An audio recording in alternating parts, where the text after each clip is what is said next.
Thank you. Good morning. I'd like to call the meeting to order and acknowledge that we are in Treaty 1 territory, the home and traditional lands of the Anishinaabe, Innu, and Dakota peoples, and in the national homeland of the Red River Métis. Our drinking water comes from Shoal Lake 40 First Nation in Treaty 3 territory. I will be your chair today. My name is Ian Mann, and with me on the panel are Robert Belenke and Diane Knight. Our assessor is Justin Mikulik, and our hearing secretary today is Stephen Lund.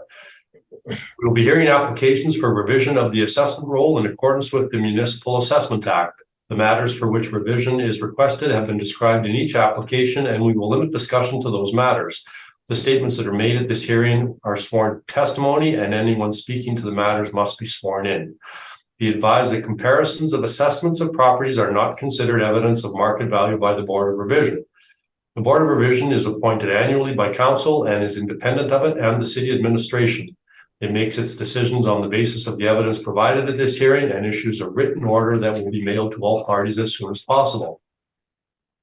Please note that the board's decisions with respect to an application may be appealed to the Manitoba Municipal Board if the matter pertains to assessed value or classification, or to the Court of King's Bench if the matter pertains to the applications of exemptions from taxation. Should you wish to appeal, information on how to do so will be included with the board's order. With respect to the hearing process, I will confirm the points of appeal with your property to be addressed with each applicant following the swearing in. We will then have the assessor's testimony followed by questions that the applicant may have, and then the applicant's testimony followed by questions. Each side will have an opportunity to summarize if they wish. Once all of the evidence about an application has been brought forward, the applicant may leave. The process will repeat for each item on the docket today. The session will close after all of the applications have been heard, and the board will deliberate in private and make its decisions. You will receive the board's decision by registered mail as soon as possible. As information, all public hearings are live streamed, recorded, and will be part of the public record. We will be hearing items today 1 and 2, 4, 5, 6, 7, and 8. I believe number 3 has been withdrawn. Withdrawn, thank you. Mr. Lund, please affirm the assessor and the applicant's testimony. Mr. Assessor, please state your full name. Justin Mikulik. Do you affirm that the evidence you're about to give this hearing is the truth, the whole truth, and nothing but the truth? Yes. Thank you, Ms. Applicant. Please stand and please state your full name. Do you affirm that the evidence you're about to give at this hearing is the truth, the whole truth, and nothing but the truth? I do. Thank you. You may be seated. Thank you. Okay, the first property on the docket is 156 Thomas Berry Street. Are there any preliminary matters on this matter? Nope. Then, Mr. Mikulik, if you can begin the process, please, for 156 Thomas Berry Street. Okay. We have file number 221610, roll number 060700971100, roll year 2023, assessed value 1,610,000. Classification 20, liability is G, as this is a Manitoba housing property. So just if we scroll to the property description, we could see that it is a 1977 build, 2 stories, 16 suites. And going further to page 2, you could just see the location in central St. Boniface. Located close to the hospital, other amenities like retail, Forks is close to public transportation. It's a very good area for renting.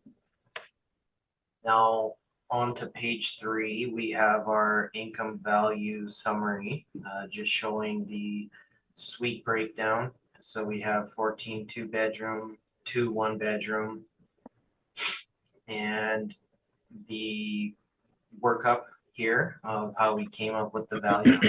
So you could see the gross potential rents we're using, the expense ratio with the net operating income, coming up with a capitalization rate 4.8% and a market value of 1.610 million. Now with Manitoba Housing, because they don't have regular income and expense statements that we can use, we compare the rents we have for them to market rents. And so the department makes an effort to come in below market rents to reflect the type of housing that it is. So you could see on page 4 just the weighted average workup that I had done, just showing that we're coming in 65.91% of market rent on this property. So we're well below market levels here. Page 5 will just show you the chart that was referenced in coming up with those values. Now on to page 6 and 7, where we just have our department capitalization rates. So we're obviously working with multifamily, so you could see at the second box from the bottom on page 6, just where our assessment model falls for cap rates between the 20th to 80th percentile. There's obviously going to be some that are lower, some that are higher, but the meat of, I guess, the bell curve, if you can think of, would be between that 4.8 to 5.6%, and it would say there that 60% of the parcels fall within that specific property type. Now, the capitalization rate evidence on page 7 would just show it's used that we use that just to validate the range of our model. So not always will every single sale on here pertain to the specific subject itself, although there is one on here at 203 Bertrand that would be applicable to the area in terms of the type of cap rates that are generated. So this just again gives us validity of where our model cap rates fall and that they're in line with market sales. Now, scrolling to page 9, I had just provided a picture from Street View just to show the exterior of the property, that it does look that it's been well kept. So, you know, when you take a look at it, sometimes I guess people can have perceptions of maybe what some other Manitoba housing's buildings could look like, but this one, as you could see from the recent Street View, has been well maintained, and from the exterior anyway appears in pretty good order, and have probably had numerous maintenance items taken care of, like the roof, the windows. The exterior has definitely been at least upgraded to current standard. Now, other than that, I think that would be it for our presentation today. So I'd be open for questions. Thank you. Ms. Cates, do you have any questions? I do, thank you. So if we turn to your cap rate table on page 6, in looking at your cap rate range, can you provide any information on the sales being used to achieve that range, such as how many sales were included, in what area, etc.? For page 6?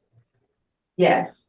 I don't have the exact number of sales, but we use these sales on page 7 to at least validate the range that's shown there.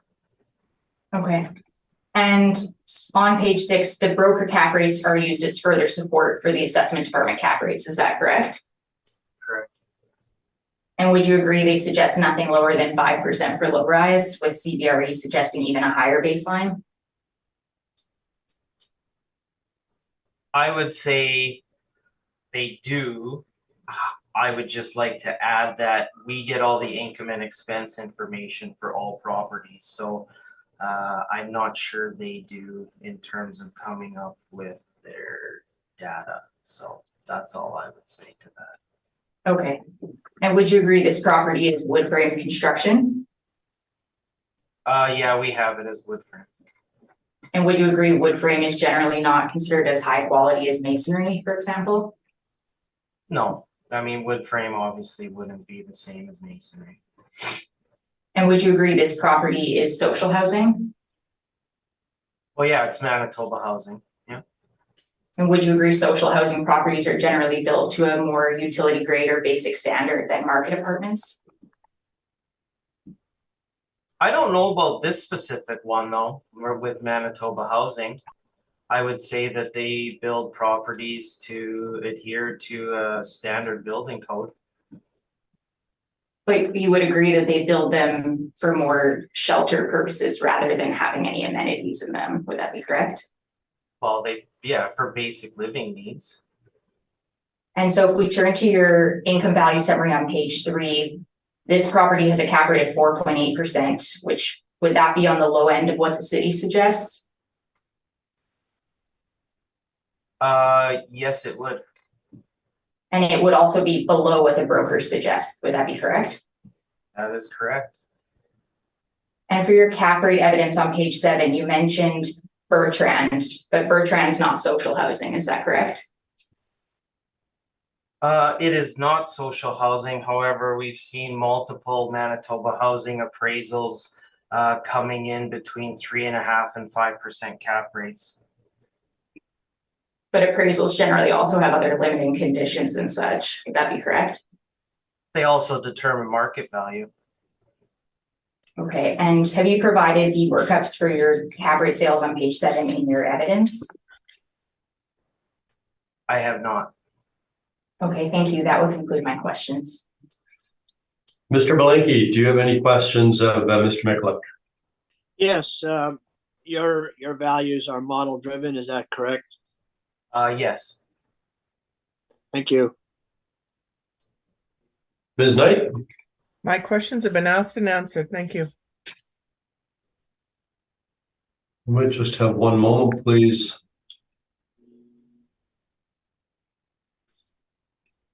Yes, my questions have been answered as well. Thank you. Ms. Gates? Thank you. So if you turn to page 2 of the brief, you'll see our requested assessment of $1,284,000, as well as an external photo of the property. If you turn to page 4, you'll see our property description. So the subject property is located on Thomas Berry Street at its intersection with Bertrand in the central St. Boniface area. The property is a 2-story apartment built in 1977, and the land area is approximately 16,000 square feet. The property has 16 units, which include 2 one-bedroom and 14 two-bedroom, and there are 10 parking stalls noted. You'll see we've provided an aerial view of the parcel, and on page 5, we have a Google map view to get a better sense of the area. If you go to page 8, you'll see the overview of our income approach. So since the property is social housing and they're not going to achieve market rents, we have also used the rent applied by the city, as we understand that their market rents for social housing are a factor of CMHC rents. So for this property, it comes out to approximately $829.19 per suite per month. Now with the vacancy, also given that it's social housing, they're not going to have market levels of vacancy. So what we've done is look to CMHC and came up with the vacancy rate based on the suite mix of the property and the zone that it's in. So that vacancy rate is 2.23%. And we have applied an expense ratio of 50.5% as assessed. So if you turn to page 9, we have an overview of our cap rate approach. So we are disputing the assessor's cap rate of 4.8, and we're using a cap rate of 6% based on our cap rate study, which I will go through in a little bit. But as an overview of our cap rate study, the first table shown here shows our base cap rates stratified by effective year built, and this is assuming good quality properties in good locations. Now the second table looks at all the factors that we've considered for the property on a site-specific basis.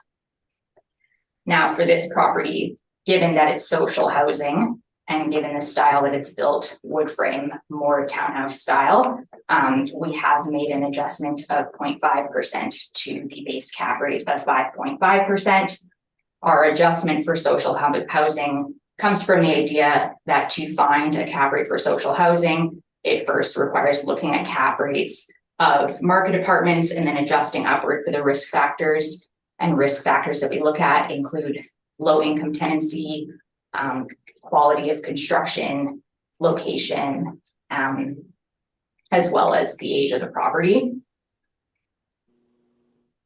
So if you turn to page 11, you'll see the overview of the parameters shown, as well, with our net operating income of $77,049 and our 6% cap rate, we get our indicated market value of $1,284,000 rounded. Now, I just would like to go through the cap rate study, which is a separate document.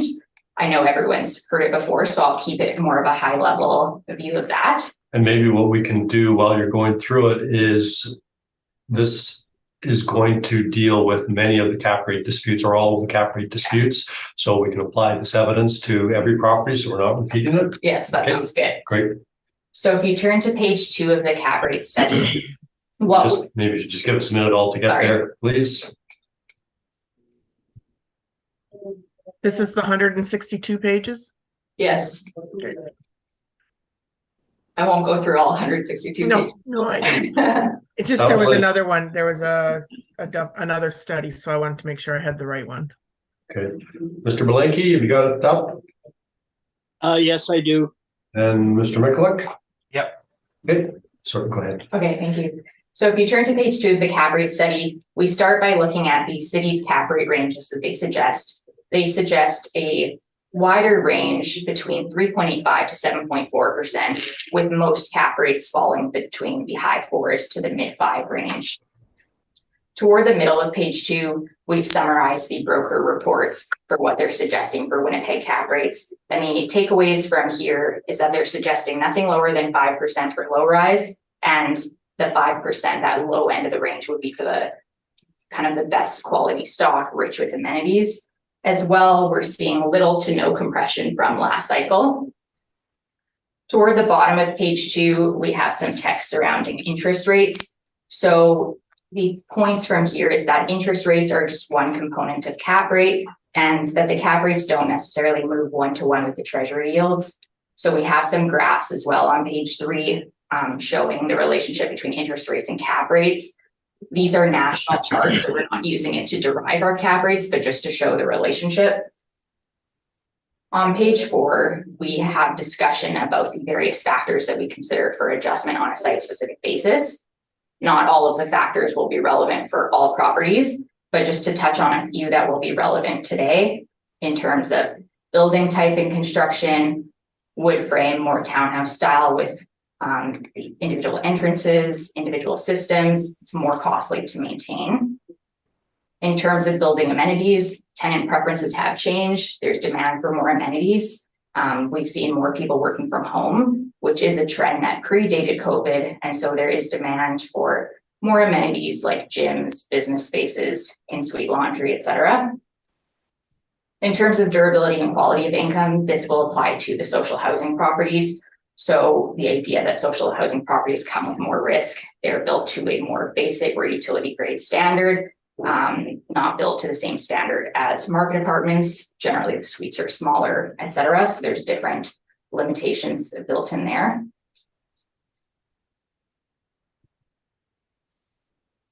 If you turn to page 6, you'll see our cap rate sales. So the main ones here to look at are the first 3. Those are pertinent to this cycle. We have included some older cap rates just to show the evolution of our position, as well as to bolster age categories. If you turn to page 7, we have a chart showing a breakdown of sale price per suite stratified by age. So just another metric to look at. Along with the requested value is kind of the price per suite breakdown. And then on page 7 as well, toward the middle and bottom, we have the 2 charts that are present in our briefs. So that kind of summarizes the body of the report. And just to touch on the appendices and what's in them, page 8 would be the start of Appendix A. It's a sampling of city cap rates, not to use any of them as specific comparisons, but just to show that among similar characteristic properties, there's different cap rates. So clearly there's some other method of adjustment. We're just not completely sure what that would be. Page 14 would be Appendix B, which has all the market reports. So if you were looking for the backup of where our broker report chart came from. Page 20 would be Appendix C. That gets into a discussion of the factors that we consider. So in terms of specific pages to note, page 22 contains a City of Winnipeg economic report speaking to the idea of the pre-existing trends for amenities. As well, page 37, 38 just speaks to supply and demand with the amount of new apartments coming on stream. Page 43 is Appendix D that has our cap rate workup. So if you wanted to see the calculations for any of our cap rate sales. Page 145 would be Appendix E. So that's the sales data for the sale price per suite chart that we did. And then page 149 is Appendix F. It contains some assessor rebuttal that they've previously submitted. And the purpose for showing that is just to show that based on their workups, there is agreement with our cap rates among certain of the age categories. So that would wrap up my cap rate presentation. So I will just go back to the main brief just to tie this all together. So just back on the main brief, you'll see that's where we derive our 6% cap rate for our value of $1,284,000 rounded, which works out to a value of $80,300 per unit. And our appendix starts on page 13, and we've included just some more backup for our social housing adjustment, as well as the city valuation page that we've used. And that would conclude my presentation for this property. Thank you. Thank you. Mr. Michalak, there's two aspects, of course, to this presentation. There's the subject property and the cap rate. So if you can maybe ask questions with respect to the subject property and then the cap rate, if that makes sense to you. Okay.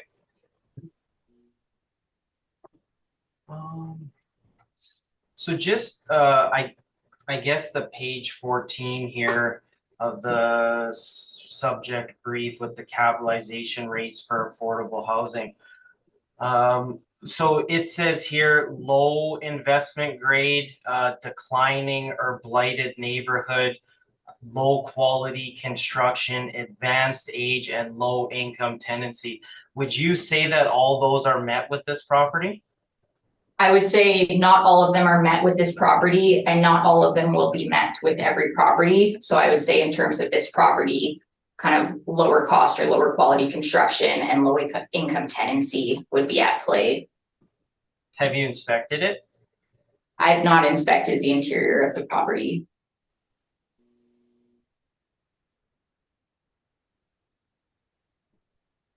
And then I guess, so we can move on, I guess, to questions about the cap rates, if that's okay.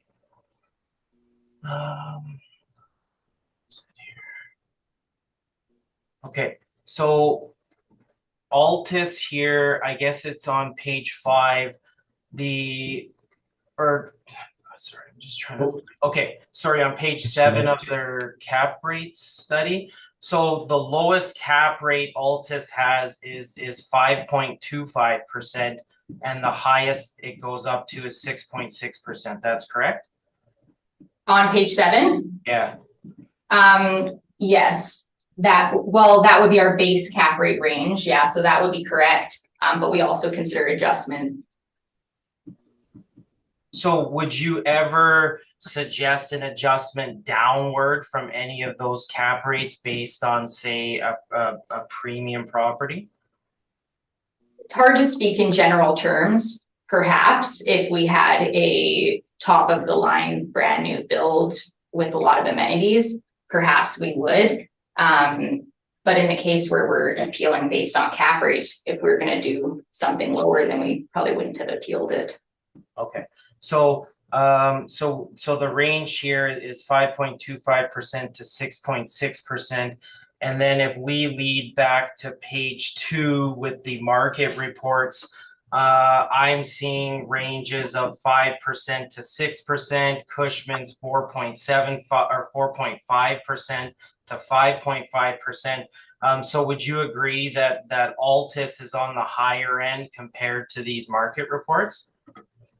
Well, it's not exactly comparing apples to apples with the market reports. They're generally looking at higher end investment grade properties. So they're going to be coming in a bit lower as well. We also have a note here that the broker reports may include things such as land transfer tax and other closing costs. So those estimates might be a bit low, but I would say since they're including more investment grade properties and we're looking at something different, I don't think we're out of line with what they're suggesting, because we're looking at social housing here.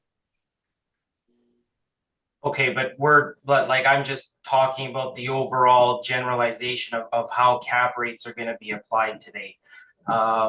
Because this is the cap rate study. So you're saying that they have more investment style properties and land transfer taxes being included in the expenses, or like how's that working? So essentially, in terms of what they're including more investment style properties than necessarily all the ones that we're looking at. So they're going to be coming in a bit lower. And as well, because they're including some other costs in their calculations, they also may be a bit low. So you're saying because they're including extra costs, it pulls the cap rate lower? That's, yeah. Okay. Yes, that's what I was saying.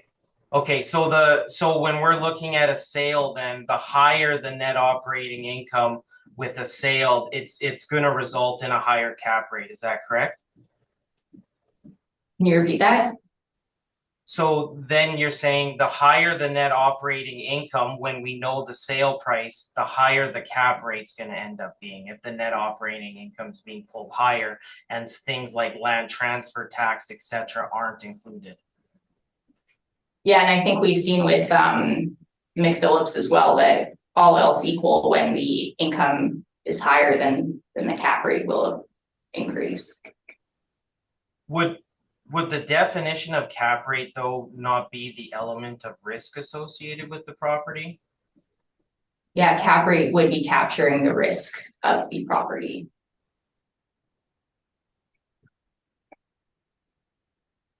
So by the standards of Altus, 1999 plus is a 5.25, nothing lower. That's correct. That's what we have here, yes. All right, those are all my questions. Thank you, Ms. Knight. Do you have some questions? I do. In regards to the cap, I'm sorry, I'm going to start with the cap rate because it's fresh on my head. That's fine, yeah. So does Altus then include the closing costs in their, and the land transfer tax in their cap rate study? No, I don't believe we do. But the other companies all do? The brokers do, as far as we understand. Okay. And in regards to the property, this is a very unique property, I think. I'm not sure, but I'm with all the ones we've seen in front of the board, the townhouse aspect of the Manitoba housing in a smaller unit, 16 suites or whatever. Could that easily be transformed to a non-Manitoba housing with some upgrades? Potentially, and I guess that's what we're looking to see is if it were to be used as a market apartment, how would an investor look at that and what type of risk would they assign? I would say because they're built to a more basic standard, there would be a need to bring them up to a market standard. And additionally, a lot of times social housing properties will have deferred maintenance elements that will also kind of follow the property, and so those things would all need to be brought up to standard. But yes, I see what you're saying in terms of it becoming a market apartment. So then you also made a comment earlier between wood-based and masonry-based, I think it was, or concrete-based, I'm not sure which, but aren't most of the properties now that are being built, the newer buildings being built as wood-based?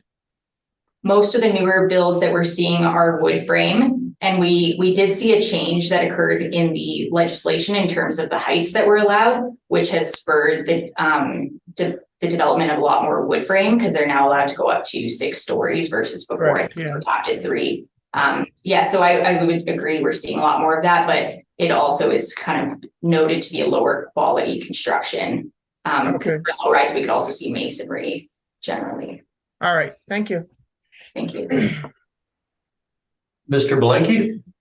I have no questions, thank you. I have a few, just maybe going with some of the things, revisiting some of the things you just said. You talked about social housing generally in response to Ms. Knight's question with respect to the conversion into a commercial building or one that wasn't Manitoba housing. And you said that a lot of social housing might have deferred maintenance issues. Is this property one that is subject to deferred maintenance issues? I'm not sure about the amount of deferred maintenance with this property specifically, more so just in general terms, just based on the funding and different things like that. And you also indicated that you had not inspected the interior of this property. Have you spent any time inspecting the outside of the exterior of the property for construction issues? Because I look at the picture and the picture looks like it's been upgraded. It looks like it's in pretty good condition.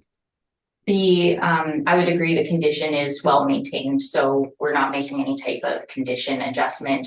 I have looked at the exterior, but I wouldn't necessarily know what I was looking for in terms of deficiencies, but I do agree that the condition looks good, so we haven't made an adjustment there. Okay, so this is in fairly good quality. This building is fairly good quality, it would appear. It would appear. Okay, and it's a good location. Good location. Okay, the cap range that the other brokers use and the cities use are all in the evidence. Altus doesn't use a range; they just come up with a base. Yes, we have base cap rates based on effective year built. Okay, and as I'm looking at the page 5 comparison to previous cycles, just in a general rate, we've got the various ranges that the assessor in good location, and then the blanket base rate that you have and the final settled location. That's part of your evidence, that graph or that chart, rather. Yes, that's part of my evidence. I just didn't touch on it too much. Well, that's fine. I just wanted to confirm that the entire report was part of your evidence. Yeah. Okay, and finally, the 0.5% or the 50 basis points that have been added to the baseline Altus rate for a building constructed at this age. Is that divided in any way? Is it 40 basis points, for example, to because it's social housing, or is there a linear mathematical addition to the base cap rate as a result of wood construction or townhouse or social housing?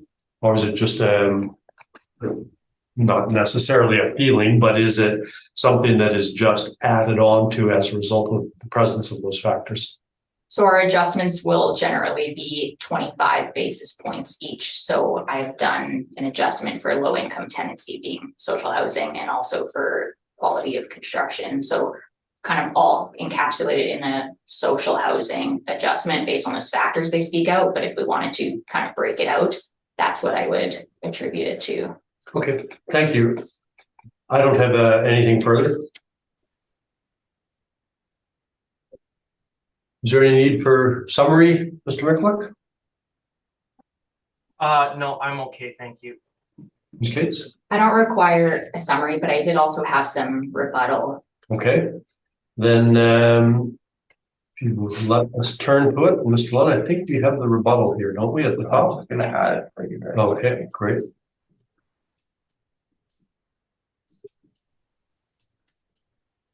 Sorry, mine's coming up. The folder's empty.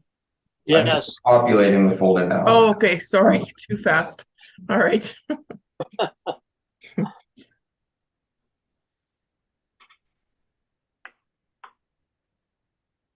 I think I've got that. It's in red, the rebuttal to assessor apartment cap rates. Sounds right.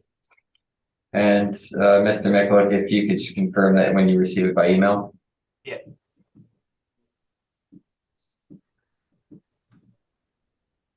And Mr. Belenky, this night, if you can I'm confirm. good. Thank you. Yeah. 42 pages, correct? Correct. That's what I have. Good. I'm still got a folder empty on my unit. You might need to refresh if you haven't done that yet. Yeah, I'm in that process.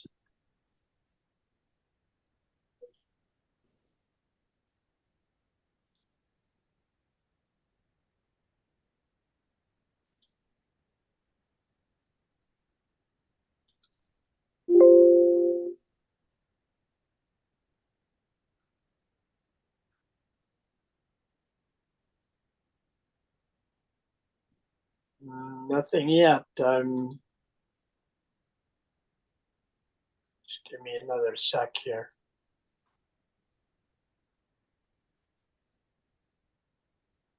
Ah, yes, thank you.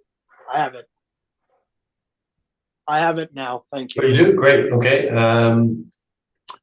Then Ms. Cates, you can proceed with your rebuttal evidence, please. Thank you.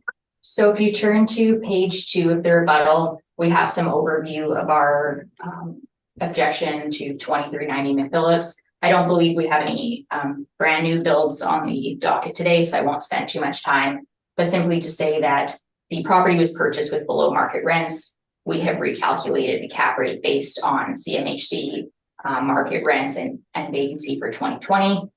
And our workup can be found on page 3, where you'll see our calculation as well as our 5.59 cap rate. And the assessor is at 4.79 for this property. On page 4, we have the overview for 700 St. Mary's and 32 Arden. So 700 St. Mary's, we found the property was purchased with the intent to renovate, which is supported by an enclosed letter from the property manager. And this property was calculated by the city at a 3.6 cap rate, so it does point as well to kind of something else going on with that sale.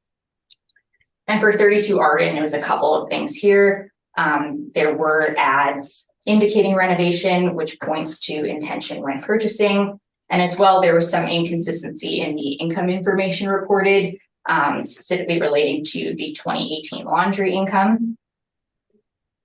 So if you turn to page 5, that would be, I guess, the start of the kind of appendix to the rebuttal. So page 5 has some backup documents for McPhillips. So it shows the CMHC rents and vacancy. As well as part of this, it shows that the rents did go up in the property after, supporting the idea that the purchaser knew that the rents were below market at the time of purchase.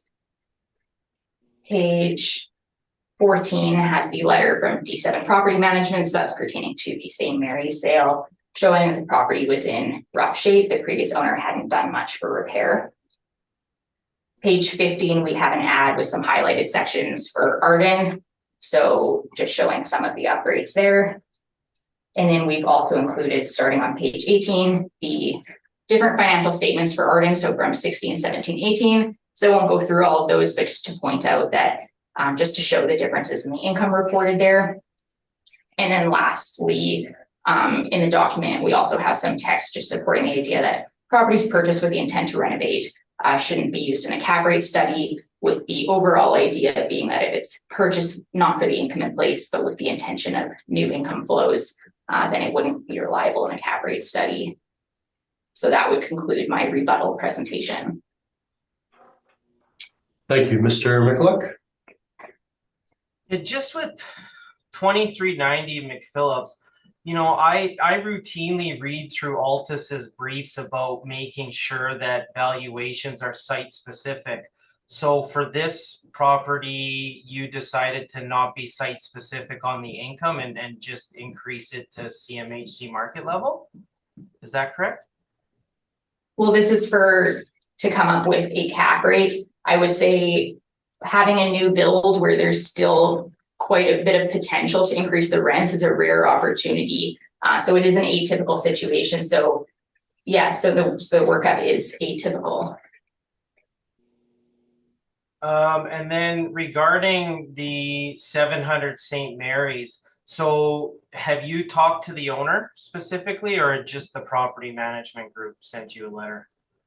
I've not talked to the owner specifically. It's common practice for us to get information from property managers. So it says here, in the letter, he has done some renovations to the common areas of the building, such as repainting the halls and replacing the carpeting. That constitutes an investment sale? That constitutes renovations, especially if not much has been done for quite some time. Doing that can really freshen up the units in the building. Okay, freshen up the unit. It just says here work was done to the common areas, such as repainting halls and replacing carpet.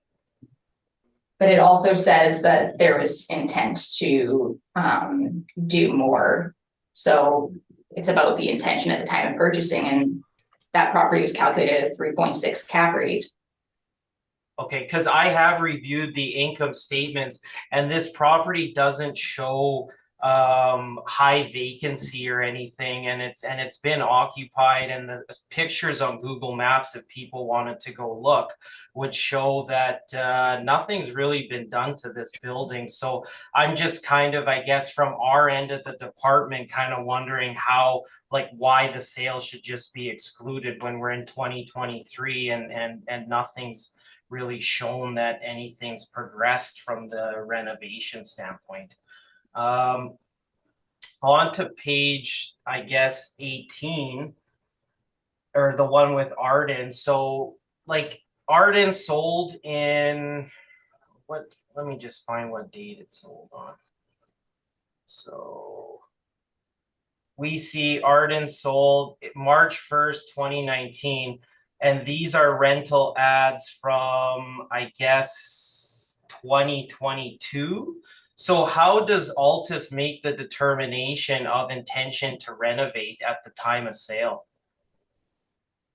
In terms of, because of the difference in date from the printed ad. Well, yeah, like when, like, all of a sudden 3 years later, they just say, well, it's recently, you know, we did some remodeling in units, like, well, but that the sale was 3 years ago. So I'm just kind of wondering, like, what's Altus's guidelines between saying, does it have to be renovated within the first year, or can it just be, oh, well, 5 years later, now we see that there's been remodeling and that sale shouldn't be included. So I'm just trying to get an idea of how you guys make that judgment.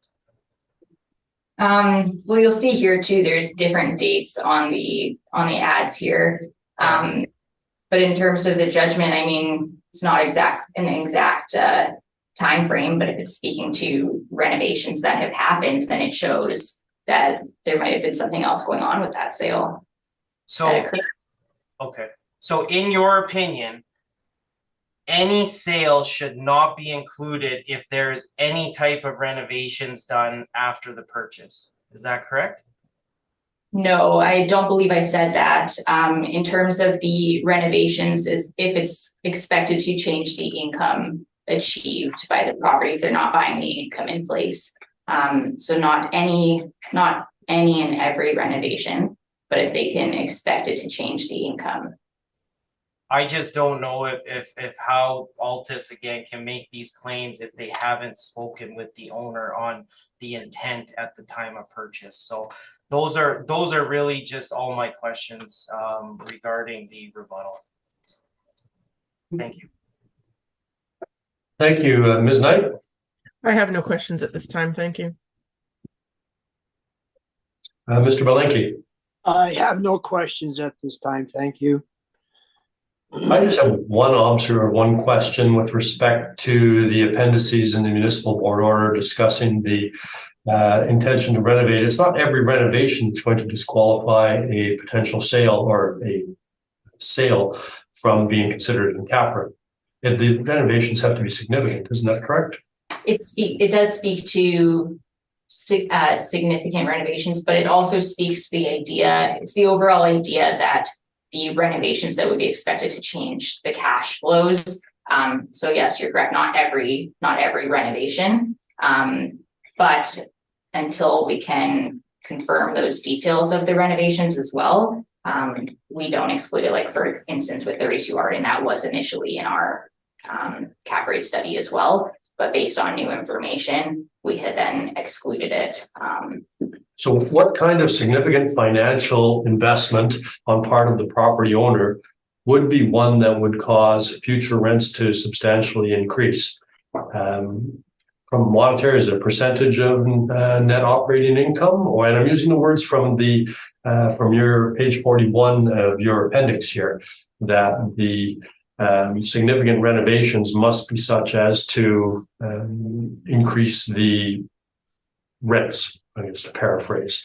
What amount, replacing carpets and painting, if that's not enough, how much is enough? to exclude these sales? I don't know that we can necessarily put a specific quantitative number on it. But another thing we look at too is when the cap rates are extremely low like that, below what's supported, that does also point to something else going on in terms of that purchase. So I don't know that I could answer that question. Okay. Thank you. I have nothing further. Mr. Michalek, have you any rebuttal? You know what? I think I've touched on enough Okay. regarding the caps and like I do have a rebuttal, but I don't think we really need to get into it regarding the properties that are on the docket today. Okay. Thank you. Mr. Michalek, then any need for summary on the property? No, I'm okay. Thank you. Ms. Gates? I'm good as well, thank you. Okay, then that will conclude this matter, and we will move on to the next matter on the list, which should be 505 Reshow. Mr. Michalek, when you're ready. Okay, I'll just bring it up here.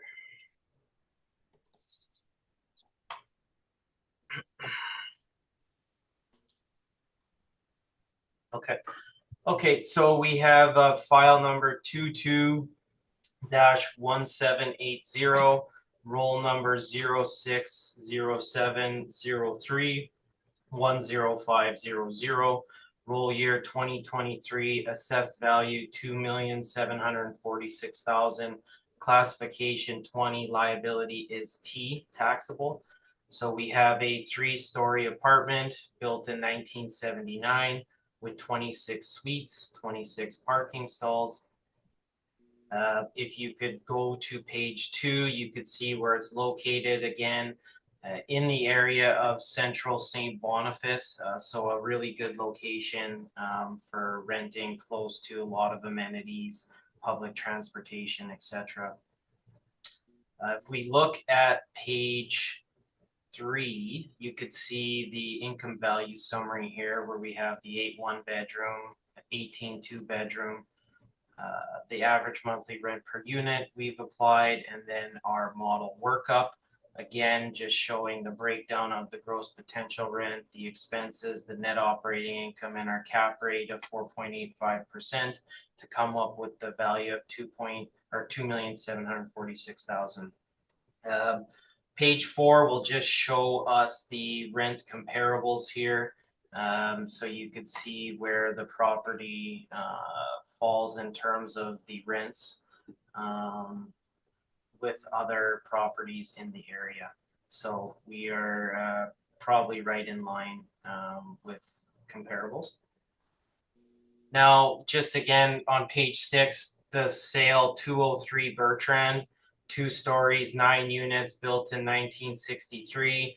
We have a 4.77% cap rate on it. And so I would say that that does justify where our model is coming in at. So I think we're well within an acceptable range. Now, if you just see on page 8, I have just done a exterior Google Street View so you could see what the property looks like from the exterior. So it appears it has been maintained. Windows maybe look like they've been done. And then page 9, 10, 11, 12 would just be income statements. So just showing where their net operating income falls. And on the bottom of page 12, I had just done a quick excerpt. So the NOI the last 3 years would have been 158, 819, 157, and 127, and the model's coming in at 133, 165. So we feel that, you know, from an income standpoint too, that we're more than acceptable for this property. So that would conclude my presentation. Thank you, Ms. Gates. I have no new questions, thank you. Mr. Belenky, any questions? No questions, thank you. Ms. Knight? No questions, thank you. And I have no questions. So, Ms. Gates, if you can review your brief for us, please. Thank you. So if you turn to page 2, we have our requested assessment of $2,608,000. On page 4, we have a property description. So the subject property is located on Rousseau Street at its intersection with Hamel Avenue in the central St. Boniface area of Winnipeg. The property is 3 stories, built in 1979, and an approximate land area of 19,000 square feet. The property has 26 units, which includes 8 one-bedrooms and 18 two-bedrooms, and there are 26 outdoor parking stalls noted. So we have an aerial view below that. And on page 5, we have a Google Map view of the subject neighborhood. On page 8, we have the overview of our income approach. So I guess the main point of contention would be the cap rate. We are disputing the cap rate of 4.85, and we are using a cap rate of 5.5%. Our base cap rate for a property of this effective year built is 5.5, and we've not made any adjustments. We feel that this kind of mid-range cap rate makes sense for a property of this nature. So if you turn to page 10, we have our income and expense breakdown. So we are using rents for this property of $251,416 based on the 2020 income of the property. For vacancy, we are using a CMHC vacancy, market vacancy of 2.4%. I note that the actual vacancy of the property is lower than that, but we routinely apply a market vacancy to properties as a prudent purchaser would assume some level of market vacancy. And considering the city overall average is 3.8%, 2.4%, customizing it by zone and suite mix is more than reasonable to account for vacancy and collection loss. In terms of adding in the other forms of income, we have an effective gross income of $254,374.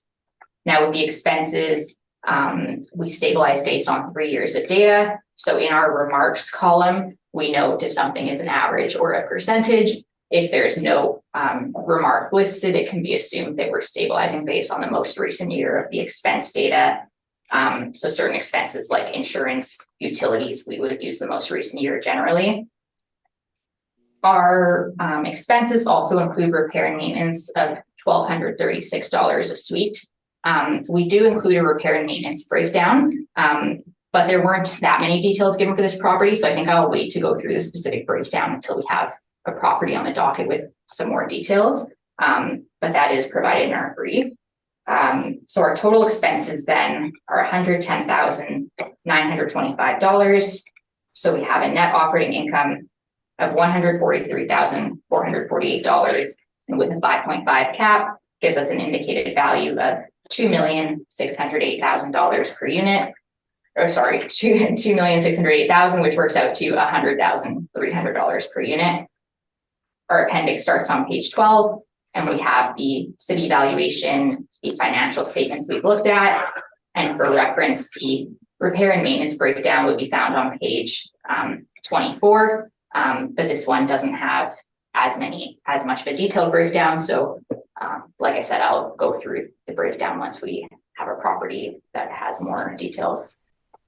And that would conclude my presentation for this property. Thank you. Mr. Michalek, any questions? Yeah, so on page 8, where you list, I guess, the comments, wood frame construction, you say, like, is that seen as a negative? In terms of the property, like I list the details, but I haven't made any adjustments for anything. I think the positives and the negatives of the property balance out, but I would say it is a lower quality of construction. Do you would you say that could affect the rent level that they could achieve for the property? It would likely not affect the rent level from a tenant perspective. It's more so from an owner perspective, looking at the longevity of the property and the expenses to maintain. And then, so the property is actually reporting almost no vacancy. So would you say there's pretty good demand and solid tenants for this building? Yes, I would agree. They're reporting low vacancy or no vacancy. That will also be a reflection of the rents too. So, they clearly understand what rent levels would be needed to maintain no vacancy, and it is a good location, so the property would have demand. Does the fact that the property has demand, does that go in at all to the overall reconciliation of the cap rate? Well, in terms of this property, we haven't made any upwards adjustments on the cap rate, so I would say everything is accounted for as is. And then just as an overall generalization with the cap rates, would you say cap rates have gone down since 2020 overall, or do you think they've gone up or stayed the same? No, our position on cap rates as we went through in the cap rate studies that not that they've gone down, but they haven't necessarily gone up. We're seeing low compression or no compression. Those are all my questions. Thank you. Thank you, Ms. Knight. Is there any interior pictures of this property? None that I was able to locate. And this is definitely not a Manitoba housing property. This is not Manitoba housing. Okay, thank you. And Mr. Belenky. I have no questions, thank you. I just have a couple. Have you inspected this property? I have not inspected the properties on the docket today. Okay. That takes care of my other questions. Thank you. I have nothing further. Any need for a summary, Mr. McLuck? I'm okay, thank you. Ms. Gates? I'm good as well, thank you. Then we will continue on to the next property, and I believe that number 3 has been withdrawn. I just confirmed that again. So our next property will be 415 Saint Jean-Baptiste Street. Are there any preliminary matters that have to be dealt with? No, we can proceed to the presentation unless the applicant has any. None for me as well, thank you. Perfect. Then Mr. McLuck, can you start us off, please? Okay.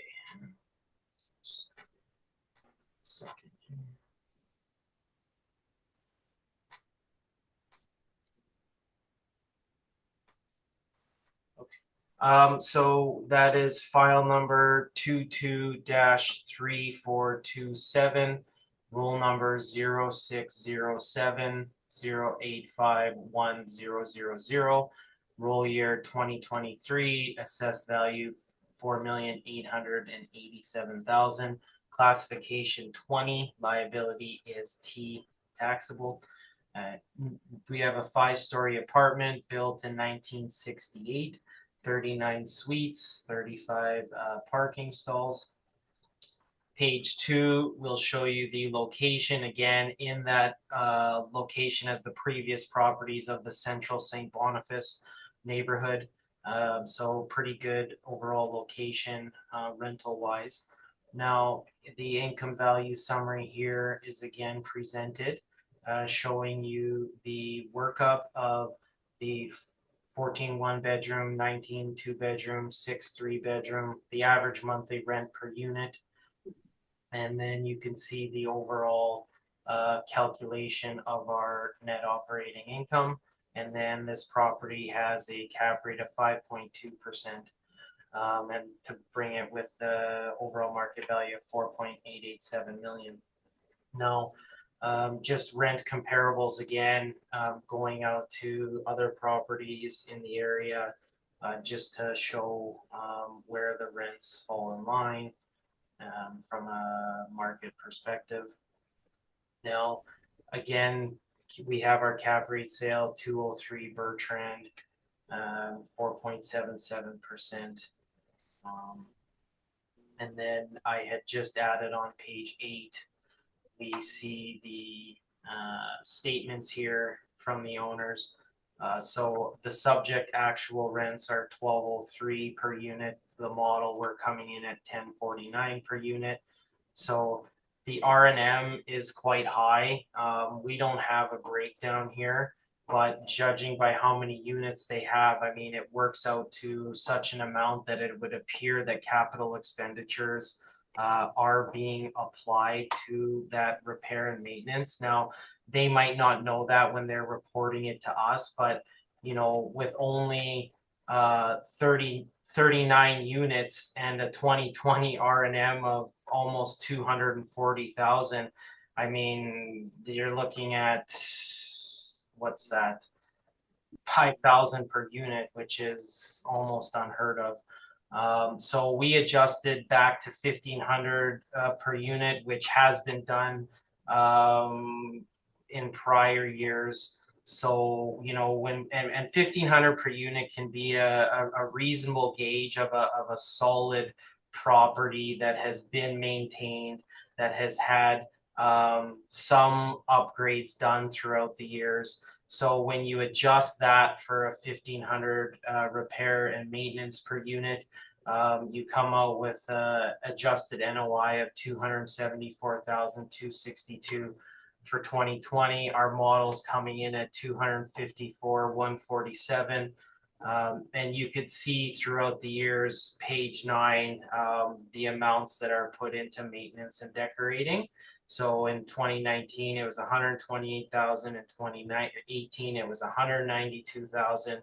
2020 was 238,000. And on page 10, 11, 12, it shows you these pictures from the website. So you could see that capital was put into the property, which would explain some of the higher maintenance costs. And again, I mean, looking at these pictures, like 1,500 a unit for repair and maintenance, in terms of something that a buyer and a seller putting this property on the market is more than reasonable to what they would be accounting for when purchasing this property. And then just again, you could see vacancies, waiting list. So good demand, solid property. So we feel more than reasonable where the value's at. In fact, I mean, you could really make a case that it could be higher, but we'll just leave it at where it is, and I'll be open for questions. Thank you, Ms. Cates. Questions? Just a couple. So in terms of the adjusted repair and maintenance of 1,500, would you say it's just based on a best guess? Like there's no comps or anything to support using something different than what's actually spent on the property? I would base it on my expertise in the market, in that we don't have a breakdown of what went into these figures.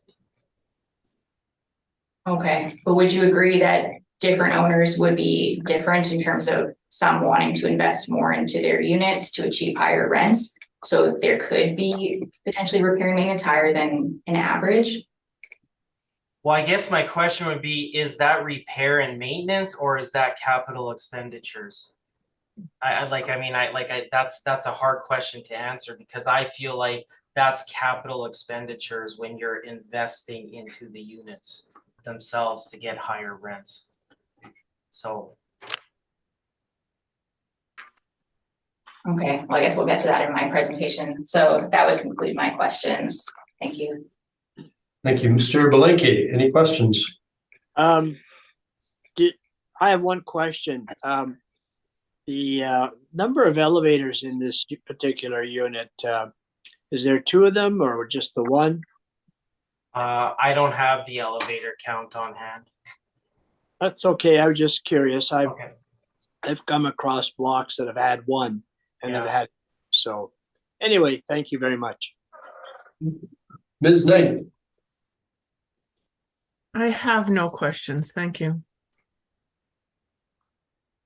I have some questions with respect to your comments on the repairs and maintenance and the 1,500 per suite. Do you have any record of permits having been taken out for this premises? No, I had checked for permits, but there was none. And there's no sales records on this file as well for this property? The only sales record would be, no, it doesn't have sales history. So just like regarding the permits, so if owners are doing replacement of items in terms of like replacing the countertops, cupboards, flooring, you know, the toilet, bathtub, and that, they don't need like a permit to do that. They would need permits if they were doing like alterations within the actual structure itself. Like say if they were moving a wall or they were redoing and moving plumbing to different areas. But if it's just like a replacement like this, they would just, they wouldn't need a permit for it. The work that appears to be done here and the amount that's going into the repairs and maintenance, is that likely going to affect the effective age of the building, or is that going to be dependent on an inspection? I mean, this is one we, as a department, we probably should inspect and review the income level as I mean, you could make a case that going forward, it is probably going to be increasing above what we have here if we have it at this rate, just judging by where our rents are and then what their actual rents are. So I mean, I can't just apply that, you know, without inspecting it. So, but yeah, you do raise a point there. Okay, thank you. That completes my questions. Ms. Cates. Thank you. So if you turn to page 2, you'll see our requested assessment of $4,723,000, as well as some exterior photos of the building. On page 4, we have our property description. So the property is located at its intersection with Dollard Boulevard in the central St. Boniface area of Winnipeg. The property is a 5-story apartment built in 1968 with an approximate land area of 23,000 square feet. There are 39 units, which includes 14 one-bedrooms, 19 two-bedrooms, and 6 three-bedrooms. And there are 35 outdoor parking stalls noted where some stalls are covered. So you'll see the aerial photograph as well as a Google Map view. On page 9, we have the overview of our income approach. So we are disputing the cap rate of the assessor at 5.2%, and we are using 5.5% based on our cap rate study. The base cap rate for this property is 5.5%, and we've not made any adjustments as noted here. If you turn to page 10, you'll see our income and expense breakdown. So we have rents of $563,399 based on the 2020. We have applied a 3-year average vacancy to the property, as the actual vacancy of the property is consistently level or higher than a market level. So that's 5.3%. And when accounting for other forms of income, we have an effective gross income of $560,614. So our expenses include repair and maintenance stabilized of $2,357 per suite. And we do have a repair and maintenance breakdown included in our brief. So if I could direct everyone to turn to page 21, and I will just go through that. So on page 21, what you'll see is repair and maintenance data from 2016 to 2020. Toward the bottom of the table, you'll see the repair and maintenance total. Underneath that, you'll see repair and maintenance less capital expenditures, such as roof, hot water tank, etc., as well less waste and snow, because we stabilize waste and snow separately. And then on the bottom, you'll see the repair and maintenance per suite totals. Now, where we do our stabilization is on the right-hand side of the sheet. So you'll notice that certain categories, being flooring replacement, appliance replacement, painting, and counters, cupboards, and carpentry, those have maximum values in place as noted here. Those maximum values are based on discussions with property managers and other knowledgeable players in the market as to what reasonable values would be for those items. In terms of other stabilizations we will eliminate outliers if they seem too high or too low. And so we have the explanations of everything that we've done here, which leads to our repair and maintenance stabilized value of $2,357 per suite. So if I could go back to the income and expense breakdown on page 10, just to tie this together. So from there, you'll see our total expenses for the property are $300,840. We have a net operating income of $259,774, and with a 5.5% cap rate, gives us an indicated market value of $4,723,000, which works out to a value of $121,100 per unit, which I would suggest is on the higher end for property at this stage. And so our appendix starts on page 12. So I have some interior photos on page 13. These are the unstaged ones, just to get a sense of the finishes of the units.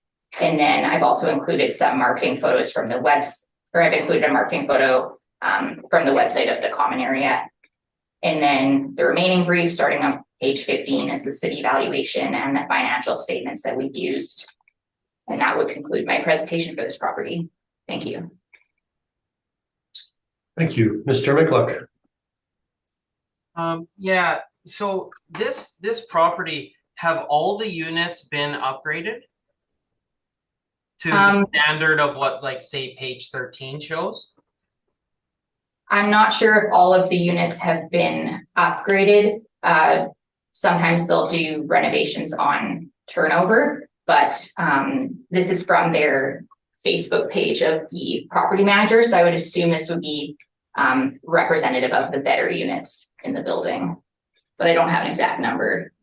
Okay, so just because, like, I'm looking at the items like flooring replacement and flooring maintenance. Can you explain the difference there? So flooring replacement would be doing a total replacement of the floors, whereas maintenance would, I guess, just be doing smaller items. Flooring maintenance isn't a category that we have across all of them, because sometimes they don't split those out. Sometimes that would just fall into like a remaining R&M or a general R&M. But I would say that maintenance would just be kind of smaller items of repair. Okay. Just like, and so judging by like the pictures and the amounts that are allocated to repair and maintenance on a yearly basis from 2016 to 2020. So it would appear like when I see the picture on page 13, like that flooring doesn't need to be replaced. That looks like it's pretty good for the next, say, 10 years. So would you agree that some of these are capital expenditures? We've split out capital expenditures already. So what's in the chart, I would not agree is capital expenditures. Our capital expenditures are shown in red on the top. This is an owner that consistently invests money into their properties, and there is a relationship between repair and maintenance and rents achieved when you're looking at market apartments like this. So, you know, with the higher rents, it takes more maintenance into the buildings to achieve those higher rents. Is this property under rent controls? Based on the age of it, it would be, because it's a 60s build properties. Only like the new builds aren't under rent control. Okay, because you can get an exemption if you do upgrade the building. That's just why I was curious. I don't know if they are. I was just wondering because they're your client, if you were privy to that or not. Well, generally we would have some notes in the remarks here if they were exempt from the rent control for a period. So I'm not aware of any information beyond that. So I would believe that they are under the rent control.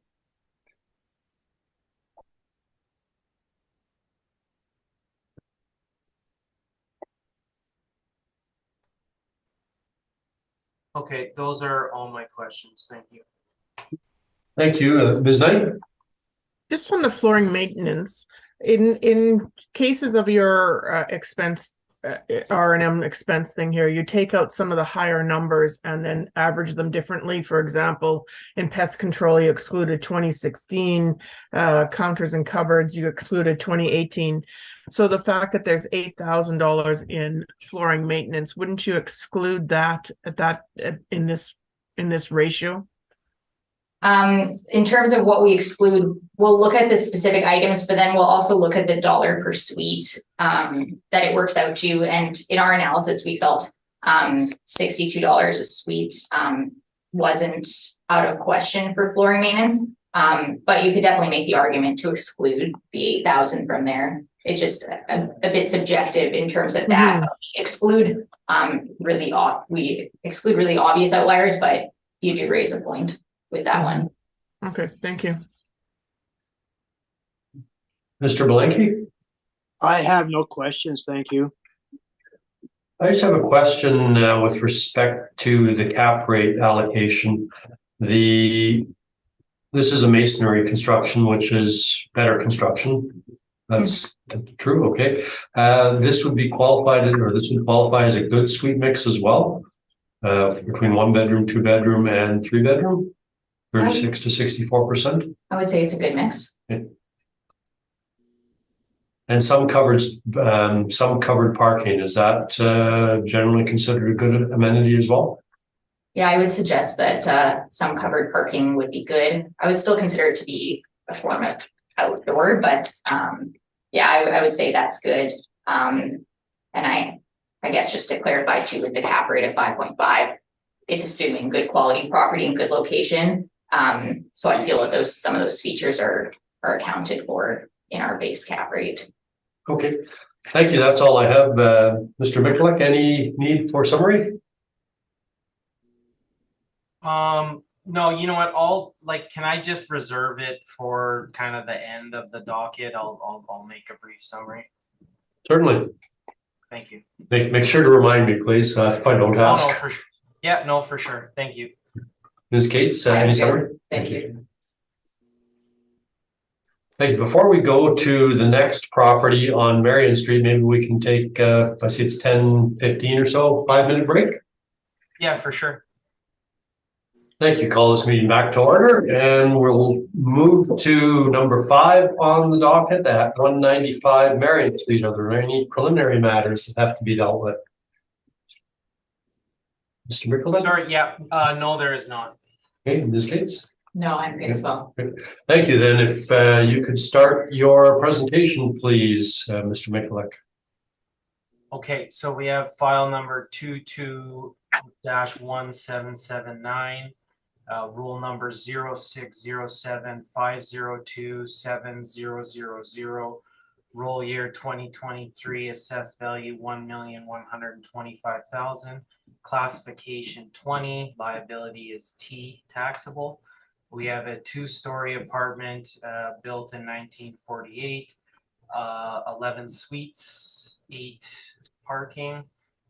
Page 2, it shows there was I guess a split sale, potentially another person coming on board to the company of 571,500 apiece on April 6, 2021, with the sworn value that they each put of 1.143 million.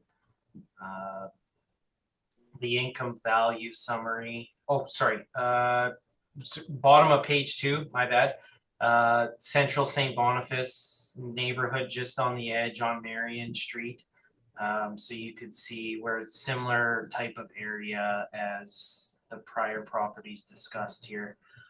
So the suite breakdown would be 5 1-bedroom, 6 2-bedroom. We've applied $856 a month rents. You could see the income summary breakdown here with the gross potential rent, expenses, net operating income. We've come up with the cap rate here, 5.10%, and to come up with the 1,125,000.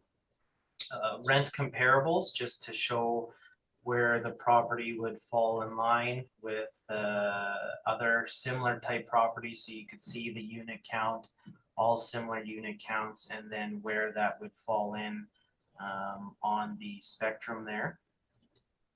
Now, if we go to cap rate evidence again, 203 Bertrand, in that area, so that's a 2-story with 9 units, built in 63. We had a 4.77% cap, and on page 8 I did provide the workup that was used for it, so you can see how we came up with the 4.77% cap from 203 Bertrand. So you could see the numbers that were used there for repair and maintenance. We used the actuals that were reported from the property at the time, the income levels, the vacancy, to get us to the cap rate of 4.77. The sales mailer did say the property was purchased at arm's length with no renos, intended at a 5% cap. I mean, when we looked at the actuals, it came out to 4.77% when you put those numbers into the sale price. So a little bit of variance there.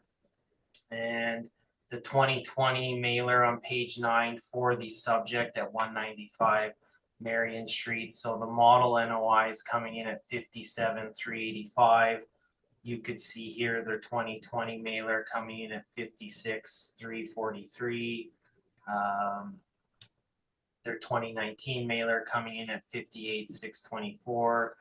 2018 mailer coming in at 57,249. So we're right in line with the model in terms of what they've been reporting. And 203 Bertrand income and expense mailers on page 13, 14 and 15, just to show how that workup was stabilized. And so, you know, we feel that with that cap rate 4.77% for the area, and our model for this one's coming in at 5.10%, we really don't feel like there's a need for a further downgrade in value on this one. So that would conclude my presentation. Thank you, Ms. Cates. Yes, thank you. So for the sale that you mentioned on page 2, have you investigated the sale? No, I have not. I mean, I don't think this is one, I don't know how much weight I would put on it. So if we just want to clear that up. Okay, if you're not putting weight on it, then I'll move on. So, and then the Bertrand cap rate breakdown on page 8, you would agree that Bertrand is a bit newer than the subject from the 60s versus the 40s, correct? Yeah, it's a bit newer, yeah. Okay, thank you. That would conclude my new questions. Thank you. Mr. Belenky? I have no questions, thank you. Ms. Knight? Any interior photos? I could not get any interior photos. Okay, thank you. And it's probably self-evident, but no permits taken out or nothing with respect to that? No, I couldn't find anything on this property from that regard. Okay, thank you. Ms. Cates? Thank you. So if you turn to page 2, you'll see our requested assessment of $981,000. On page 4, we have a property description. So the subject property is on Marion Street between its intersections with Kenny and Traverse in the central St. Boniface area. The property is a 2.5-story apartment built in 1948 with an approximate land area of 9,000 square feet.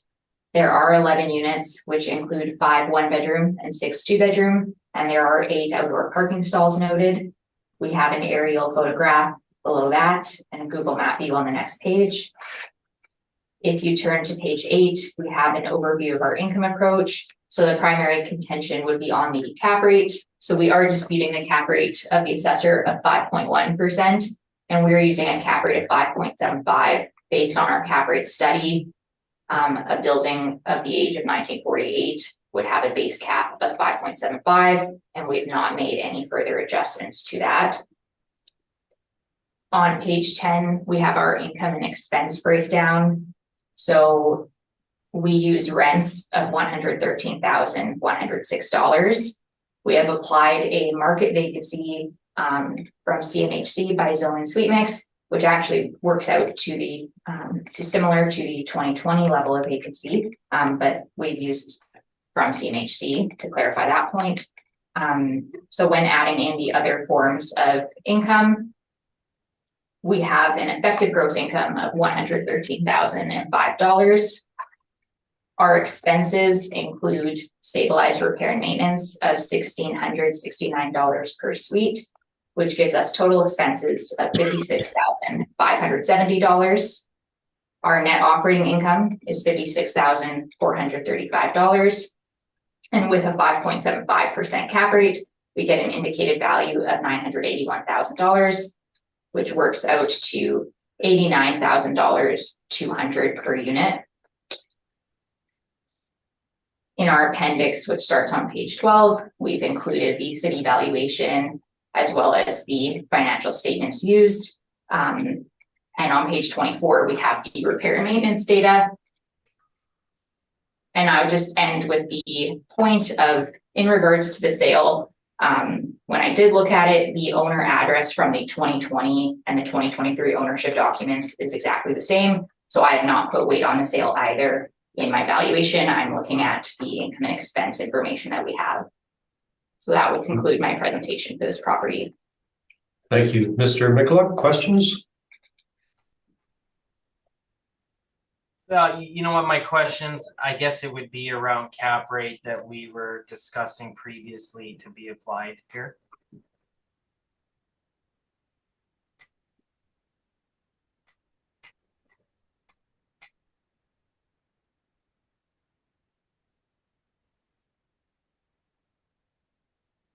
So the cap rate questions that you've already asked are to be applied to this? Just specific because, ones? yeah, just because they're using a base cap from their study, and I think I had touched on the questions regarding that. So those would be all my questions for this property. It would kind of apply to where I would go here on this one. So Okay, thank you. Ms. Knight? Again, no pictures of the interior. None that I could locate. Okay. All right, thank you. And Mr. Belenke? No questions, thank you. I'm just looking at the vacancy rates on this. They seem, the actual vacancy rates, except for 2020, seem quite low or non-existent. Is that, am I reading that correctly? You're reading that correctly. Thank you. I have nothing further. Any need of a summary, Mr. Mikulik? no, I'm okay, thank you. Ms. Cates? I'm good also, thank you. And if we can move to 261 Glade, please. Are there any preliminary matters that we should? No, there's No. Yep. Then, Mr. Mikulik, if you would proceed, please. Okay, so we have file number 22-3155, roll number 0607551000, roll year 2023, assessed value 15,641,000, classification 20, liability is T taxable. So we have a 6-story building. Built in 64, effective year built 1984, number of suites 105, and 51 outdoor parking. The income value summary, oh, sorry, page 2, again, sorry, glossed over that. The location again is in Central St. Boniface on Goulet. So right across the street to where that Safeway is, if anyone's ever been in that area, there's a Safeway and Shell station, I believe there. So that's where the property would be located. And so our breakdown of suites is 13 bachelor, 61 bedroom, 32 bedroom, 2 3-bedroom for 105 units. Average monthly rent $1179.89. You could see the calculation of gross potential rent from 1,486,000, and you get the expenses and the net operating income of 805,535, capitalization rate 5.15%, and that gets you the total market value of 15,641,000. Now, we do have some rent comparables here of other high rises. So you could see, well, two of them are high rises. I guess one of them on Alno can probably be disregarded. But when you look at the rental comps 1 and 2 on Goulet, you could see that where the rents fall in line there compared to the other properties. So the suite mix again, 105, 302 Goulet, 100, 231 Goulet, 207. We're falling right in the middle between 302 Goulet and 231 Goulet. And if we want to go to page 8, so just a picture from their website, just regarding you could see the outside of the property, where it has had upgrades done to the exterior. The interior on page 9, so you could see that they've been renovating. My assumption in properties like this would be they renovate on turnover, because it would be almost virtually impossible to do a renovation all at once, just because of the volume of tenants that would be occupying the facility. So as the units are, being given up, there's upgrades being done in the suites. As you can see, you could see the gym on page 10, so it has some amenities. There is a pool, and so it does offer extra amenities that say some of the other apartments wouldn't, which would translate into being able to command a little bit more for the rents. And then page 11 just showing, like, okay, they have availability on a 1-bedroom, but 2-bedroom waiting list, 3-bedroom waiting list. Page 12 just showing their income summary, so you could see where they're coming in close to our model for income. And then again, repair and maintenance is well over $3,000 a unit. I applied again a $1,500 repair and maintenance, staying consistent with prior properties of this type of nature that have had this level of updating done.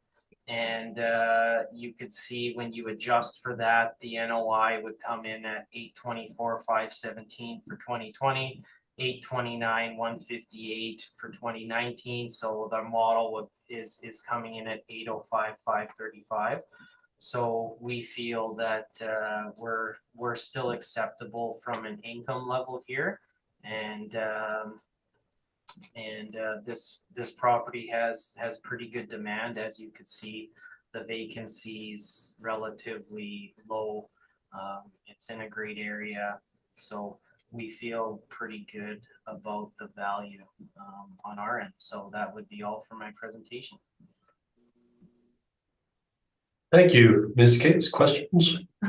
Just one. So the vacancies that you show on page 11, that would be speaking to the current market conditions, would it not?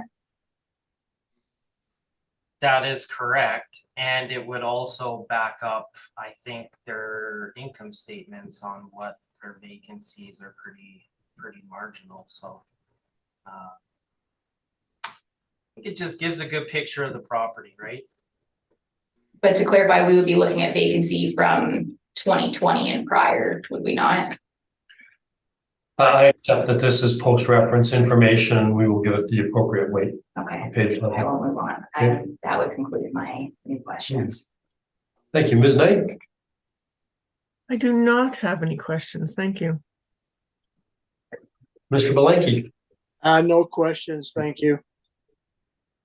I have a question with respect, some questions with respect to the assignment, I guess I'll use the word, of the 1,500 per unit or 1,500 per suite repairs and maintenance. The actuals are considerably higher than that. Is some of that being assigned to on a capitalized basis or for capital improvements, or how are you coming up with the $1,500 per suite? Well, okay, so because they don't give a breakdown here of where that's being attributed on their mailers, I had referenced what the Altus had used and we had used in prior years for this property. And so I had felt that based on what had been done previously, to the information that I could see of what's been done to the property based on the photographs, that 1,500 a unit is more than reasonable for repair and maintenance, because my feeling would be, and we've had this debate on the other property where I feel like capital expenditures are being included in terms of when we're talking about replacement items, where I really don't feel how those can be justified in putting into just a regular repair and maintenance. Because if they're doing these renovations on unit turnover, they could be having repair and maintenance numbers like that for who knows how long. When is that really repair and maintenance, or is that really investing capital to improve the attractiveness of the property, is kind of what I'd like that question to the board to be when they're making their decision based on what you see here. Like 20 through like 3,000 a unit. I think Altus would be able to speak to that their appraisal division would use maybe 750 to 2,000 a unit. So I just, like, for my end, I don't see why this would even be stabilized on the high end of that. So I felt that this was more than reasonable. Thank you. I have nothing further. Ms. Cates. Thank you. So if you turn to page 2, you'll see our requested assessment of $13,761,000. On page 4, we have our property description. So the subject property is located on Goulet Street at its intersection with Traverse Avenue in the central St. Boniface area. The property is a 6-story apartment built in 1964 with an effective age of 1984 assigned. The land area is approximately 1.1 acres, and there are 105 units, which the assessor has touched on the breakdown. We note there are 51 outdoor parking stalls, where many stalls are covered parking, and there's also an outdoor pool. So you'll see the aerial photograph as well as our Google map view on the next page. Page 8 has the overview of our income approach. So we're disputing both NOI and cap rate in this case. Regards to cap rate, we are applying 5.25% based on our cap rate study. This property, for its age, does have good amenities, but it still is an older property. I feel a 5.25 is reasonable for the property. In terms of page 10, we have our income and expense breakdown. So we're using rents of $1,453,374. We are using a 3-year average vacancy for the property of 4.8%. And when accounting for the other forms of income, we have an effective gross income of $1,458,340. Our expenses include stabilized repair and maintenance at $2,299 per suite.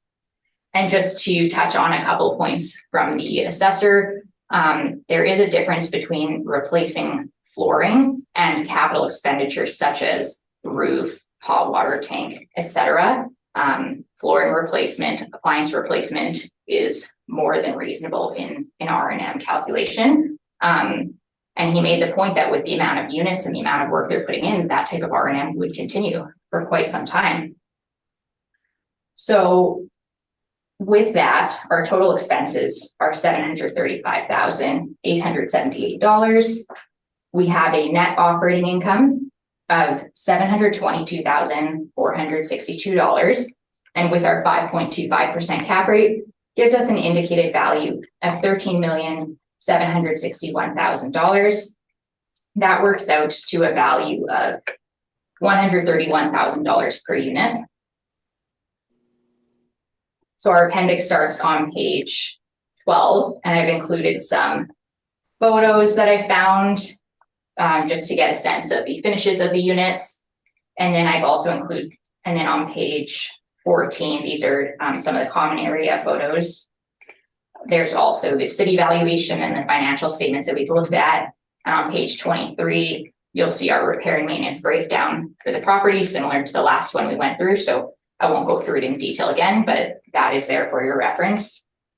And that would conclude my presentation on this property. Thank you. Thank you, Mr. Mikulik. Okay, so just, I guess, just touching on the R&M, I mean, we know where we have differences on what should be capital expenditures and what shouldn't be. But have you ever seen, just in your experience, a sale using 2,300 a unit R&M? R&M has ranges. I've also submitted as part of my submission today an R&M study, which is a separate document which has a sampling of different R&Ms. What we see is that there's a range, and some owners are investing more into their units and they're on the higher end of the range, but they're still within the range. So I don't think this is out of the realm. So would you agree, though, that R&Ms in this range you would typically see applied to, say, older properties that are more run down and, say, social housing, nonprofit, etc.? Well, we could look at R&M for social housing and market apartments in a bit of a separate way. In terms of market apartments, keep in mind this property is from the 60s. The city has applied an effective age, which we're using for our cap rate, but not entirely sure what that's based on. So it is a property from the 60s. At a minimum, if we're going to use the effective age, it's from the 80s. There are, elements of modernization to do to these type of units. And, you see from the photos that they're in good condition, and they're in good condition due to the investment. In terms of social housing, though, because they're built to a more basic standard, their R&M will also range depending on what they're able to do to the property. As well, they tend to have a bit more wear and tear. So I'll leave that comment separate from this property, but that would be my response to the question on R&M. So if you were advising the owner on selling this property, you would recommend to list the 2,300 R&M when selling this property? In terms of the owner of this property, they're a very sophisticated property manager, owner of properties. If there was a more efficient way to run it, they would be doing that. So yeah, I have no issues with the R&M as they have it. Okay, those are all my questions. Thank you. Ms. Knight, any questions? Just in regards to this covered parking. So when I look at both of your street views, where the heck is the parking? It's under the building, I believe. Oh, under the building, but open? Yeah. Yeah, like it's kind of, I guess if you look on the aerial view, I'm not zoomed in enough to really see it, but it is kind of under the building toward the back. So maybe I should have included a more zoomed in version. Okay. And only 51 stalls for the 105 suites. Yes, that's what we have on file for this property. Okay. All right, thank you. Mr. Belenky. I have no questions, thank you. I have some questions with respect to your income statement, the vacancy rates. These apartments or these suites, because we're talking a lot about the repairs and maintenance, are being renovated as there's tenant turnover. Is that correct? That's fair to say? Generally, yes. Okay. That's going to artificially affect the vacancy rates, is it not? Because these suites are not available for renting.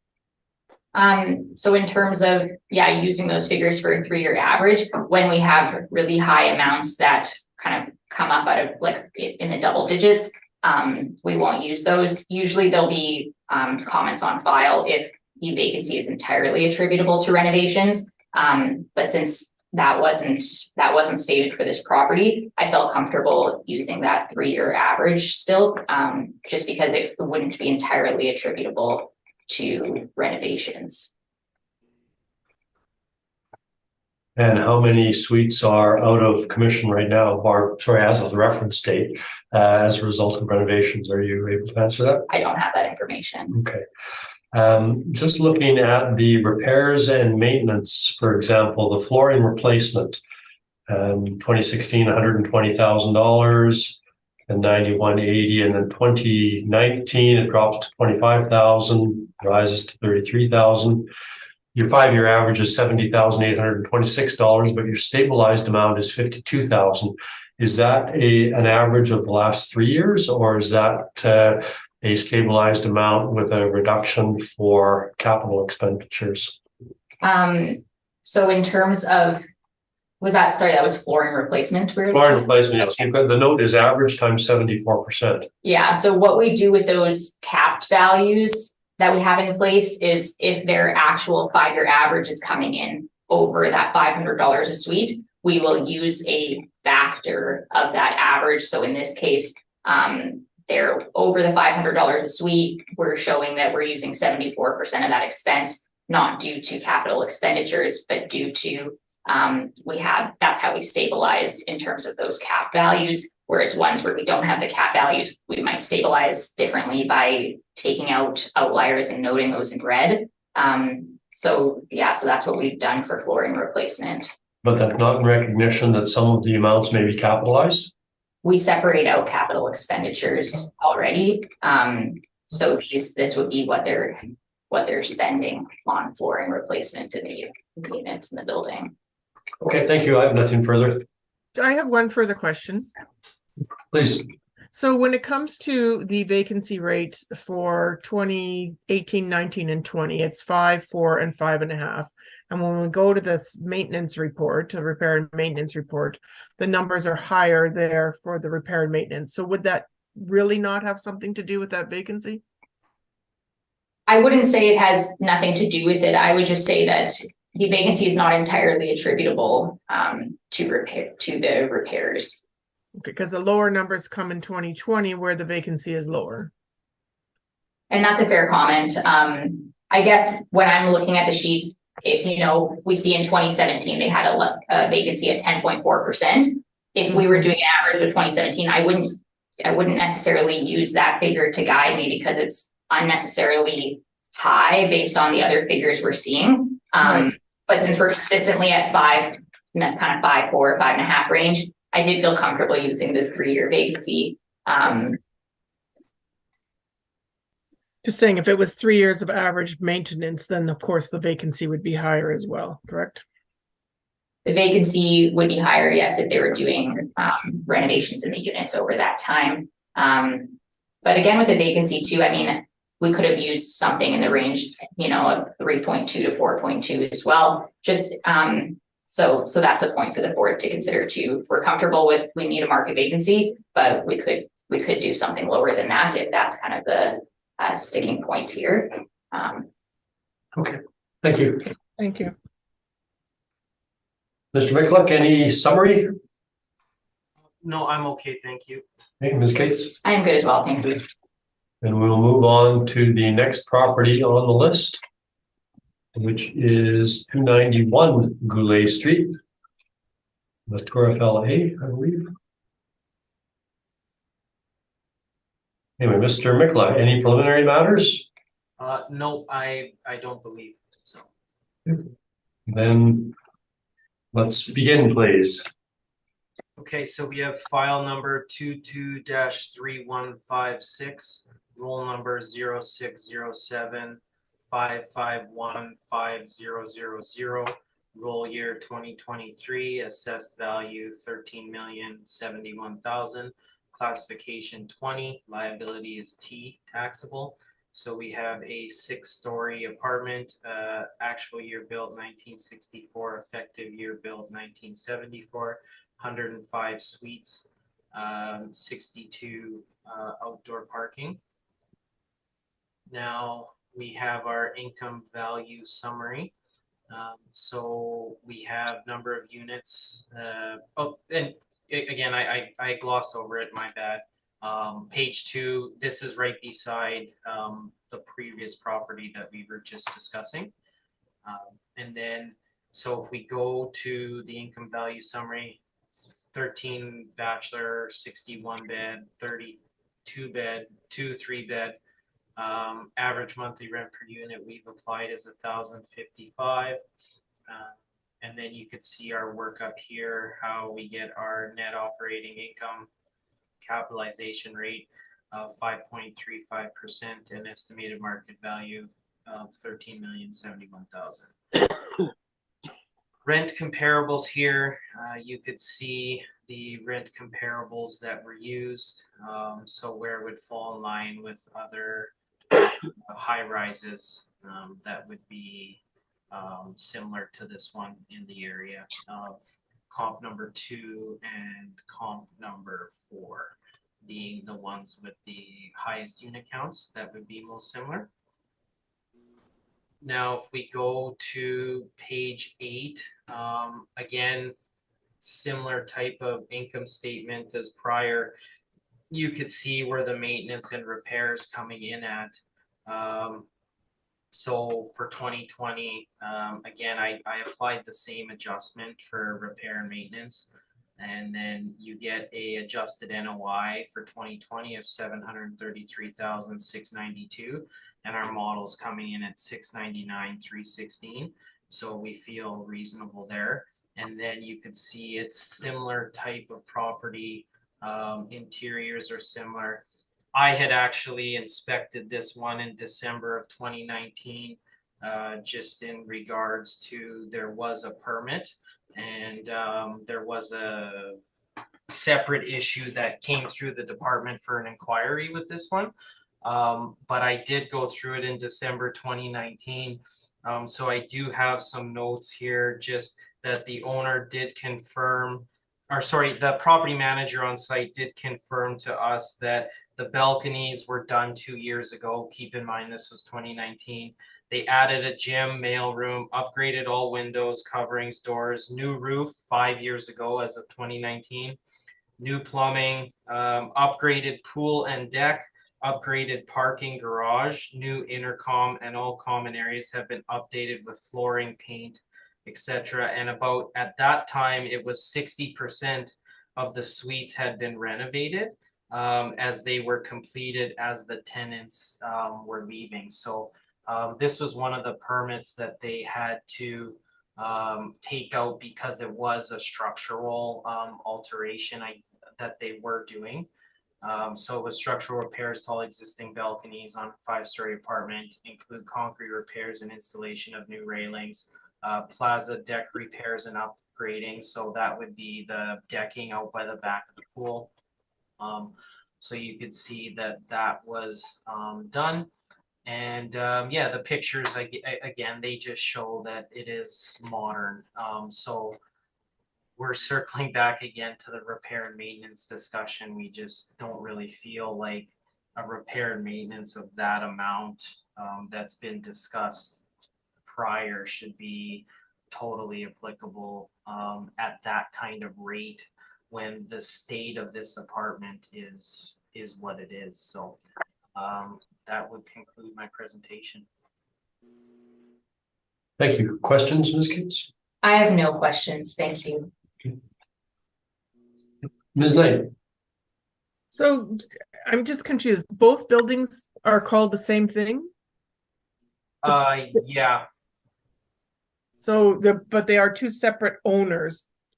Both buildings are not related by owners in any way. Well, that's what I had seen. Now, I don't know if maybe the applicant can touch on it based on the clients, but sometimes the clients will have different kind of names under where their ownership might fall. But from what we know, they're two different owners, and the income levels that they are reporting are a bit different. So, you know, we try to be as site specific as we can. I mean, let's put it this way. You would think all else being equal, these apartments should have the exact same rents commanded by like the same people, right? There should be relatively the same rent levels across the board, but we try to stick with the actuals. So that's the best answer I can give you. I don't Okay. know if that And- really and ag- answers your And question. again, this covered parking that we can't really see. And then this one has more outdoor spots than the other one. Yes. Mhm. Okay. And how does not, so 105 suites, but only 65 units? Yes, it's on a bus line, if all that, how does that affect the cap rate? It wouldn't affect the cap rate because, like, when you think about it, you're really looking at would the parking really be affecting demand? Like, if the vacancy is going to be relatively stable and the area is more conducive of people who generally aren't driving, but they're still getting people that are renting, I don't know how much weight you can really say that parking's not good. I mean, I guess where it would be more if you were off the main route than had this situation and maybe a higher vacancy, then you could discuss the parking issue. well, where it would affect anything is just your income, because the less parking you have, The the less less income, income right. you could make. Right. But in terms of actually applying that to a cap rate, in terms of when the property sells, I mean, in my own opinion, I guess you could say, I would say that that's marginal. Okay, thank you. Mr. Belenky. I have no questions. Thank you. I have questions with respect to the effective age and its potential effect on the cap rate. Because this is the sister building or a very similar building to the one immediately next door, I see the effective age on this is at 1974. When was that effective age changed? Was it changed as a result of the permits that were taken out in your inspection in 2019, or was it changed before that? No, that's when there was an adjustment done Okay. to that. And just a 10-year adjustment up, and that 10-year adjustment up would affect the 20 basis points on the cap rate between 261 and 291, Goulet? Or are you able to comment on that? Yeah, like I see your point, although I unfortunately I don't really have those details on hand. I mean, like in reality, these probably should have identical ages and values on it, but I mean, at this point for this go around, it doesn't. So I can only speak to what's we have in front of us with the income. Okay, thank you. I mean, I do see your point. And it like it in a sense it probably doesn't make sense that this one's 5.35 and the other one was probably 5.1 from a degree, but that's kind of what we're working with the model right now. Okay, thank you. I have nothing further. Any need for? We haven't done you yet. Sorry, Ms. Cates, your presentation, please. Thank you. So if you turn to page 2, you'll see our requested assessment of $11,586,000. On page 4, we have our property description. So it is adjacent to the other property. It's a 6-story apartment block built in 1964 with an effective age of 1974. There are 105 units, and the assessor has touched on the breakdown. There are 62 outdoor parking stalls noted where many are covered, and we also note an outdoor pool. So you'll see the aerial photo, and on the next page we have our Google Map photo. We have the overview of our income approach on page 8. So NOI and cap rate are being disputed. So we are applying a cap rate of 5.5% based on our cap rate study. That is the base cap rate. We've not made any adjustments. If you go to page 10, you'll see our income and expense breakdown.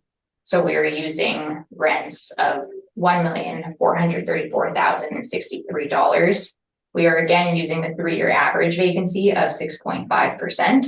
And when adding in the other forms of income, we have an effective gross income of $1,404,547. Our expenses include stabilized repair and maintenance at $2,540 per unit, for total expenses of $767,307. So our net operating income is $637,240, and with a 5.5% cap rate, that gives us an indicated value of $11,586,000, which works out to a value of $110,300 per unit. Our appendix starts on page 12 and some interior photos and the financials that we used. Our repair and maintenance breakdown is found on page 23 for reference. And that would conclude my presentation of my report. And just to touch on, I think a question asked previously about whether they're kind of operating together. Our understanding is that they are not operating together. What we see when something's operated as a complex is usually combined financial statements or same ownership. So we see that these are reported distinctly. So we're not assuming that they're operating as a complex. So that would conclude my presentation. Thank you, Mr. McCluck. Just my questions from prior property would apply to this one regarding the repair and maintenance. Mr. Malenky I have no questions. and Ms. Knight. I'm just looking over that repair and maintenance. Just give me a second. Sure.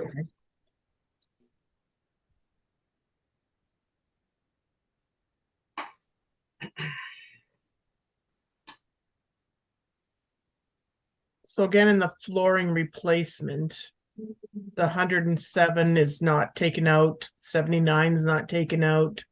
We're using all of them as the average. Yeah, so with those ones with cap values, we generally won't exclude individual year values. Instead, we'll take the average and then take a factor of the average. That's something that's just a practice we've been doing generally. Yeah, same as the cabinets, counters, the 2 higher years, the 54 and the 45, same thing, right? Yeah, because I guess the general idea would be these are the cap values that are kind of deemed as acceptable amounts for those expenses. So we want to capture, so they are putting more in than we're allowing, but we want to capture that, they are putting in up to that max. So that's why we've done it like that. Okay, and then when the assessor said 2019, they did the new balconies, that would be where would that show? Balconies would probably be in extraordinary repairs. That's what I was thinking. Okay. They might be accounted for earlier than what the permit shows, but I would assume extraordinary repairs. Okay, thank you. My questions relate to the operation of this as 2 separate economic units. You had indicated that? That would be my understanding, just because it looks different than what I've seen with other ones that are operated as a complex. Who submitted the pictures of found at page 16 and immediately prior and following in your brief? The pictures are what I found from property manager Facebook page as well as the property management website. So I would have put those in, but that's where I found them. Because the pictures at page 15 and 16 are identical. They're the same property. Yes, I would assume that they are similar, but just in terms of the actual operation of it. The buildings are similar, not the pictures. The pictures are identical. Yeah. Okay. Thank you. That's all I have. Any need for a summary? Mr. McCluck? Just to clarify on the ownership. So does does Phoenix manage both properties? And this is just a question to the applicant, that like, does Phoenix manage both properties? Yes, Okay, so that could be why when you see the same photographs, that there could be two different owners using Phoenix to manage the properties. And then they would just use those pictures on the website because that's who runs the website. So just to touch on why you were just asking about the same pictures. So the Okay. properties most likely would be identical on the interiors. Thank you. That clarifies things for me. Any need for summary, Ms. Cates? I'm good, thank you. Then we will move to the last matter on the docket, number 8303 Goulet Street. Any preliminary issues or matters to be dealt with? No. Nope. Then, Mr. Micluck, if you could begin your presentation, please. Okay. So we have file number 22-1075, roll number 0607552500, roll year 2023, assessed value 12,017,000, classification 20, liability is G, as this is a Manitoba housing complex. So we have a 10-story apartment built in 1973 with 163 suites, 20 outdoor parking, located again on Goulet. This is just a picture of the exterior I was able to provide, but it is just beside the prior properties that we had been discussing, or across the street, I should say, not right beside it. But going to page 3, so the income value summary here, 126 bachelor suites, 36 one-bedroom, average monthly rent we've applied is $685.64. And then you could see the income summary that we have. So with the operating income and capitalization rate coming out to 5.35%. And just because it is Manitoba housing, the market rent comparison again, like we touched on with the first property on the docket. So just weighting that market rent based on the suite mix and where our model's coming in. So our model's coming in at 89% of market on this property. And yeah, so it's located right beside the other ones. It's coming in a little bit probably closer to market than the prior, and I would just say that that's due to the suite mix being 126 bachelors. So we still do have this property downgraded for quality, for income quality, because it is Manitoba housing, and that's how we do treat those. But nevertheless, it is coming in below market. It is still a high rise. In terms of cap rate, we're at 5.35%. Like I had touched on previously, you know, I've seen multiple Manitoba housing appraisals at 3.5% to 5%. So I don't feel like we're out of line here on cap rate. So those would be that would be my presentation for today. Thank you, Ms. Cates. I have no new questions, thank you. Okay. Ms. Knight. No interior pictures. No, it's a Manitoba housing, so we don't really have a chance to routinely inspect these ones unless there was, I guess, a large permit that would have been taken out. So I don't have any pictures. Okay, thank you. Mr. Belinkie. I have no questions, thank you. And just to confirm, this is a seniors residence, or it's It's just like it's a Manitoba housing run. So I don't know if they only offer it to 55 plus or not, but it is owned and operated by Manitoba housing. okay. Thank you. Ms. Cates. Thank you. So if you turn to page 2, you'll see our requested assessment of $10,584,000. On page 4, we have our property description. So the subject property is located on Goulet at its intersection with Enfield Crescent in the central St. Boniface area. The property is a 10-story apartment built in 1973 with an approximate land area of 31,000 square feet. There are 162 units, which includes 126 bachelors and 36 one-bedrooms, and there are 20 outdoor parking stalls. You'll see an aerial view as well as a Google map view on the next page. And in regard to our income approach, the overview is on page 8. So since it is social housing and again is not going to be achieving market rents, we are using the rents applied by the city, which work out to $685.64 per suite per month. As the assessor mentioned, they are a factor of CMHC rents, so we have applied that as well in our valuation. And regarding the vacancy, we have used CMHC and have applied 3.18% based on the suite mix and the area. And expenses, we've applied 50.8% as assessed. On page 9, we talk about the cap rate. So we are disputing the assessor's cap rate of 5.35, and we are using a cap rate of 6%. Our base cap rate for this property is 5.5 based on the age. This is social housing again, so we are making an adjustment as we discussed for the first property based on social housing.